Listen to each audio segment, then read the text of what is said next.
Мұнайлы ауданы Шоғымың қаласындағы нөмір 5 жалпы білім беретін мектепте әділет хаб деп аталатын құқықтық сауаттылық арттыру командасы құрылды.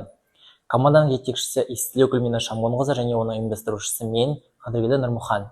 Команданың негізгі мақсаты мектеп қабырғасында оқушыларға құқықтық сауаттылықты арттыру және де оны теориялық тұрғыдан ғана емес, тәжірибелік тұрғыдан оны түсіндіріп, ұғындыру болып табылады. Біздің осы команданың іс-шаралары мен жобалары жылдың басында 2 кезеңнен тұрады. Яғни жылдың басында бізде қыркүйек қазан айларында оны теориялық тұрғыдан құқықтық сауаттылықтың жұмыстарын түсіндіру болып табылса, екінші кезеңде бізде тәжірибелік алмасу түрлері, яғни практикалық тұрғыдан оқушыларға ауқымды шараларды жүргізу болып табылады.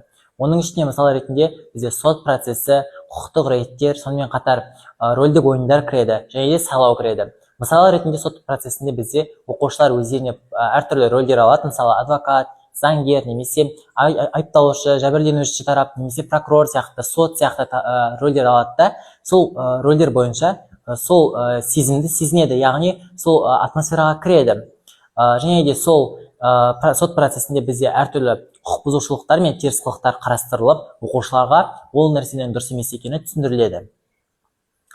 Сайлау процесінде бізде оқушылар комиссия мүшелерінің орнына отырып, өзінің алдына халықты қабылдайды және де халықтың таңдаған кандидатын қарап, сараптап, сол кандидатты сайлайды. Яғни осы оқушылар мектеп қабырғасында осы процестердің барлығы үйрену арқылы болашақта саяси көзқарасы және де саналы тұлға болып қалыптасуына өзіндік ықпалын тигізеді.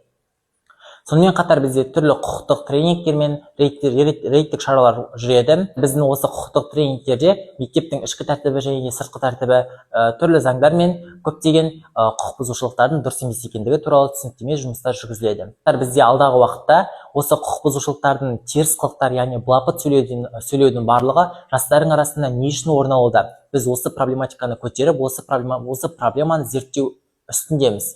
Яғни осы алдағы уақытта осы проблеманың шешімін біз сіздерге ұсынатын боламыз.